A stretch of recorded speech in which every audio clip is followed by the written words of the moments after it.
Have you ever wondered why some people who call themselves your friends don't truly act like it? Or have you ever sensed that behind someone's smile there was something else, an unspoken resentment, a tension that didn't quite fit the word friendship? We often think that fake friends are easy to spot, but the truth is that most of them are far more subtle. They rarely announce themselves with open betrayal. Instead, they hide behind small gestures, casual words, or a carefully maintained mask of politeness. Carl Jung once said that people do not become enlightened by imagining figures of light, but by making the darkness conscious. That applies just as much to relationships as it does to our inner life. To truly understand who stands by you and who doesn't, you have to bring into the light the hidden motives and patterns of behavior that expose false friends. Friendship is often described with words like loyalty, trust, and mutual growth. Yet research in social psychology reveals that not all friendships rest on these ideals. Robin Dunbar, a psychologist known for his work on human social networks, demonstrated that while we may know hundreds of people, we can only sustain a small, inner circle of genuine, emotionally close relationships. Within that circle, loyalty is everything. When someone occupies that space without true loyalty, deception and disappointment inevitably follow. Fake friends thrive in this gap between appearance and reality. They present themselves as allies, but are motivated by insecurity, rivalry, or hidden resentment. Carl Jung's concept of the shadow explains why this happens. The shadow represents the aspects of ourselves we deny or repress, the qualities we don't want to acknowledge.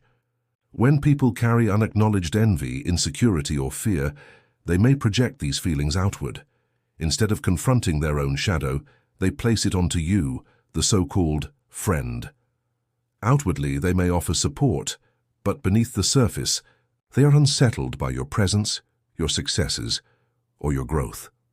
Once we understand this psychological foundation, the first true sign of a fake friend becomes easier to recognize. It doesn't usually appear as open betrayal, but as something far more subtle. The first sign, hidden resentment. The first psychological sign of a fake friend is consistent undermining. Unlike open hostility, this sign is subtle, often disguised as humor, advice, or even support. For example, when you share an achievement, they might congratulate you but immediately qualify it. That's great, but honestly, a lot of people get that opportunity. When you're excited about a success, they might remind you of a past failure. Remember when you tried something similar before and it didn't work out? At first, these comments may seem harmless, even playful, but over time, the pattern becomes clear. They are not building you up, they are keeping you in place. Research on envy, such as Richard H. Smith's 2008 theory of envy, shows that when people feel threatened by another's success, they often engage in behaviors designed to minimize or devalue that success. Fake friends become masters at this, disguising envy as advice or sarcasm. Jung's theory of projection helps us understand why. The aspects of themselves they dislike, their failures, insecurities, and fears, are projected onto you. When they undermine you, they are really attacking the reflection of their own shadow. But for you, the effect is disorienting. Instead of leaving interactions feeling supported, you leave questioning yourself. Over time, this hidden resentment erodes confidence and trust, making it one of the clearest psychological signs of false friendship. And yet, many people ignore this behavior because it feels subtle. That's why it's important to pause and consider why this sign matters so much, why it matters. Real friends sometimes critique us, but their intent is constructive. Fake friends critique us to keep us small. That distinction is subtle but vital. Research on relational aggression, a concept studied in developmental and social psychology, shows that indirect hostility, like gossip, backhanded remarks, or disguised criticism, can damage self-esteem and relationships just as much as overt conflict. It chips away slowly, leaving the victim unsure of what's real. When someone consistently undermines you, it tells you that their loyalty is conditional. They want your company but not your success. They value proximity but not your growth. This is why Jung's insight into the unconscious is so powerful. Until you make the shadow of another person's behavior conscious, you remain at its mercy.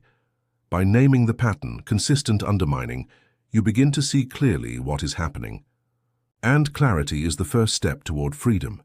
If undermining tends to reveal itself in moments of your success, the second sign of a fake friend shows itself most clearly in the opposite condition, your moments of struggle.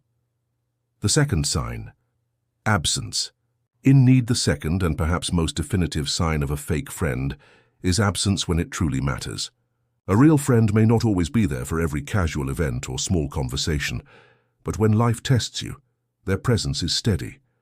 A fake friend, by contrast, has a pattern of vanishing in your moments of struggle. Psychological research on social support demonstrates that the perception of reliable help is one of the strongest predictors of resilience.